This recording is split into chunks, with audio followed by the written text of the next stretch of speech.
It had rained all morning. The cobblestones shimmered beneath the afternoon sunshine as New York slowly came back to life. Shopkeepers polished their windows, horse-drawn carriages rattled along the streets, and ladies in elegant hats carefully lifted their dresses clear of the puddles. Florence Scovel Shinn was walking at her usual, unhurried pace. She had a wonderful habit of noticing things that everyone else seemed to miss. On this particular afternoon, something caught her eye. It wasn't a grand building. It wasn't an expensive motor car. It wasn't a famous face. It was a penny. There it lay, sparkling in the sunlight after the rain. Dozens of people walked straight past it. A gentleman stepped over it. A lady avoided it as though it might stain her shoes. One rather serious-looking businessman almost trod on it altogether. Florence paused. She looked down, smiled to herself, bent over, picked up the penny, brushed it carefully against her glove, and slipped it into her purse. A gentleman who had been watching the whole performance couldn't help himself. He chuckled. "Mrs. Shinn," he said, "surely a lady of your standing isn't stopping for a penny?" Florence looked at him with that familiar twinkle in her eye. "My dear," she replied, "it isn't about the penny. Now, whether that exact conversation ever happened isn't really important.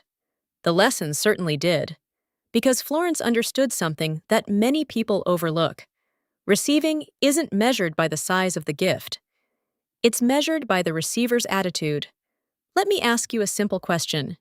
If you found a penny lying on the pavement today, would you pick it up? Some people immediately say yes.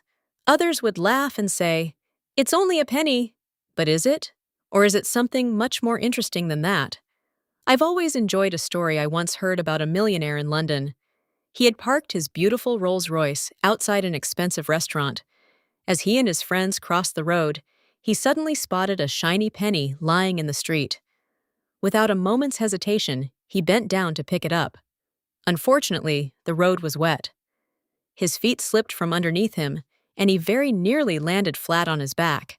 His friends burst into laughter. One of them said, "Have you completely lost your senses? You're worth millions. Why are you risking your neck for a penny?" The millionaire smiled, placed the penny safely into his pocket, and simply replied, "Perhaps that's one of the reasons I'm worth millions." Now, I have no idea whether that story is true, but I rather hope it is. Not because of the penny, because of the principle. You see, wealthy people rarely become wealthy by disrespecting money. Likewise, grateful people rarely become grateful only after life gives them everything they want. They begin by appreciating what's already in front of them. Florence taught something very similar. She believed that life responds remarkably well to gratitude. Not forced gratitude, not pretending, genuine appreciation for what you already have, for what you've already received, and for the unexpected blessings that quietly arrive when you least expect them. Here's where it becomes fascinating. Most people imagine abundance begins with receiving something enormous, a winning lottery ticket, a large inheritance, a dream home, a promotion. Florence gently suggested something quite different.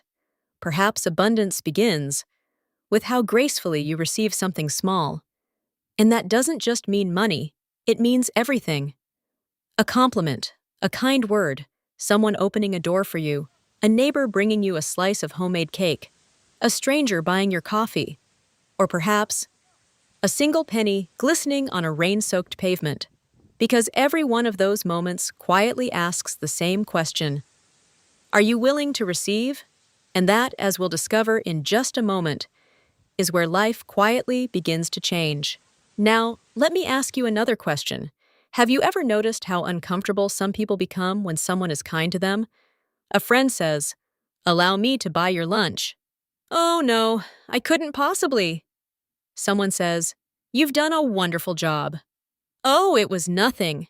Really? Nothing?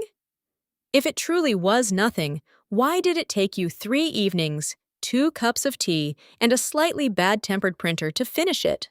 No, it wasn't nothing. And Florence understood that. She knew there was a world of difference between being humble and quietly rejecting every good thing that came your way. Now I can almost picture one of Florence's ladies arriving at the end of a lecture carrying a beautiful homemade Victoria sponge. "Mrs. Shinn," she says proudly, "I baked this especially for you." Imagine Florence folding her arms and replying, "Oh no, honestly, I couldn't possibly. Please take it home again. I insist." Poor Mrs. Henderson would probably spend the whole tram journey home wondering whether she'd accidentally poisoned the icing. I rather suspect Florence smiled graciously, accepted the cake, thanked her warmly, and enjoyed every delicious slice. Why? Because receiving isn't selfish. Sometimes receiving is the greatest compliment you can pay the person who is giving. That's a thought worth remembering. Every gift carries two moments of joy, one in giving, the other in receiving. Refuse the gift, and you've quietly stolen half the happiness. I think Florence would have smiled at that. Now let's return to our lonely little penny. Imagine life itself standing on a New York street, holding that penny in its hand. It isn't really asking, "Would you like 1 cent?" It's asking something much more interesting. Are you comfortable receiving? Because here's the fascinating part. Most people imagine abundance arrives like a great flood.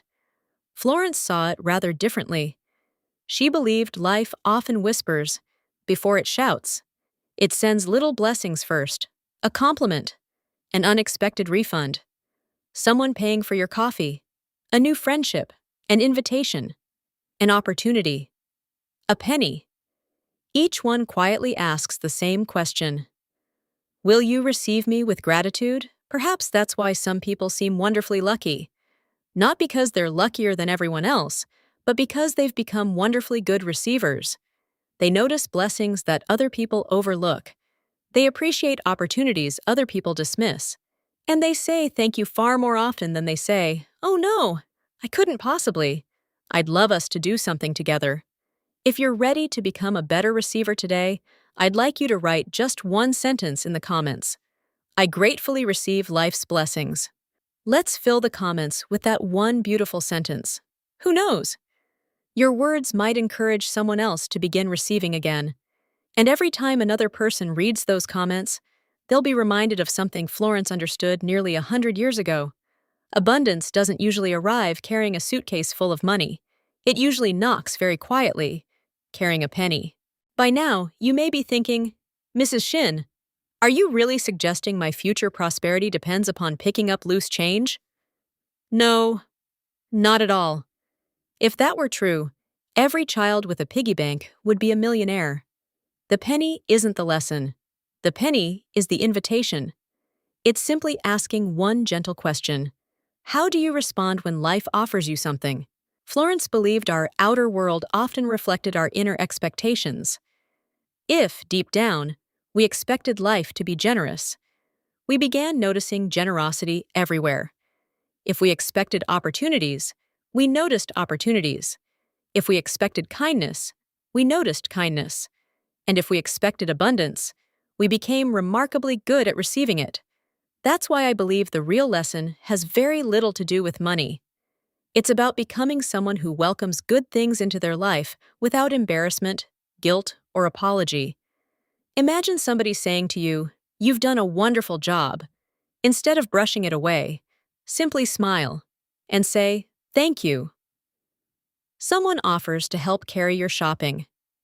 Smile. "Thank you." Someone buys your lunch. Smile. "Thank you." Life sends you an unexpected refund. Smile. "Thank you." You find a penny on the pavement. Smile. "Thank you." Can you see what's happening? You're quietly building what I like to call the habit of receiving. Just as musicians practice scales, athletes practice movements, and writers practice writing. Perhaps abundance begins by practicing gratitude every single day. Not for enormous miracles, for ordinary ones. The warm cup of tea was waiting on the kitchen table. The stranger who held the door open. The friend who telephoned at exactly the right moment.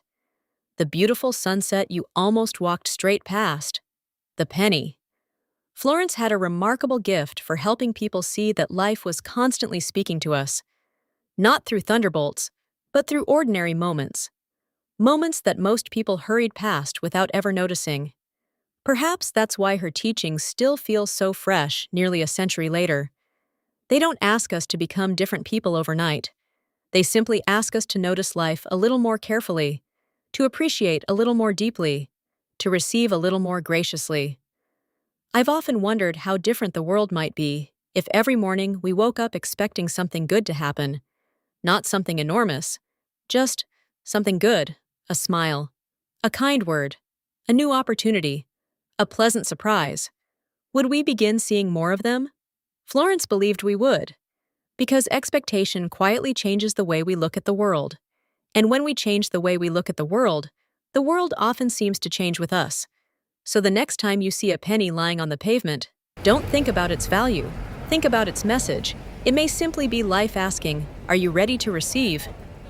If you've enjoyed today's message and would like to explore Florence Scovel Shinn's timeless principles in greater depth, I'd love to recommend a book by Keith Everett called The Manifestation Code.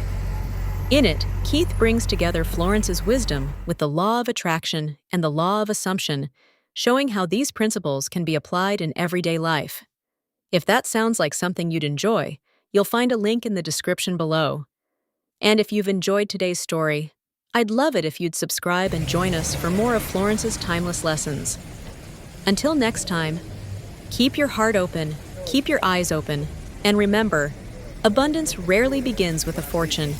It begins with gratefully receiving the small blessings that most people never even notice. Thank you for watching.